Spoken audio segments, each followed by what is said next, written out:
मी राजेंद्र नरेड पडते, राहणार गुंजीस, तालुका अलिबाग, जिल्हा रायगड. तर प्रश्न असा आहे की गुंजीसमध्ये आपला थळपूर्व आरसेप प्रकल्प चालू झाल्यापासून गुंजीस, बोरीस, वायशेत, कनकेश्वर फाटा, मग काही प्रमाणामध्ये थळ, भाल ही गावं आहेत, ही संपूर्णपणे म्हणजे आरसेपच्या प्रदूषणाने बाधित झालेली आहेत.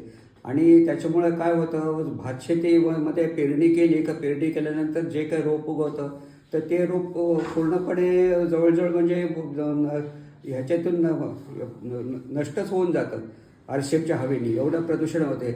आणि मग त्याचा संपूर्ण म्हणजे अमोनिया एवढा सोडतात ते लोक, काय ते माणसाच्या ह्याला श्वासोच्छ्वास घ्यायला सुद्धा त्रास होतो त्याचा.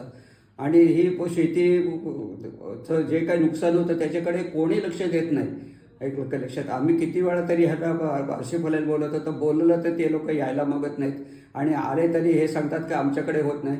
आता सध्या परिस्थितीमध्ये अशी आहे काही चिंचेचे काही झाडांना पालाच राहिलेला नाही, सगळा हिरवा पाला गळलेला आहे. आंब्याचे नवीन निघालेले बोखे ते गळलेले आहेत. भातशेतीमध्ये असं आहे काय, भातशेती यंदा अशी परिस्थिती आहे काही शेतकऱ्यांची, जवळजवळ 50% शेतकऱ्यांची काही ती शेती लावलीच जाऊ शकत नाही, कारण रोपच राहिली नाही. 2-2, 3-3 वेळा पेरणी केली. आम्ही भात घेताना 130 रुपये किलोने घेतो, गव्हर्नमेंटला 21 रुपये किलोने देतो. ऐकलं काय?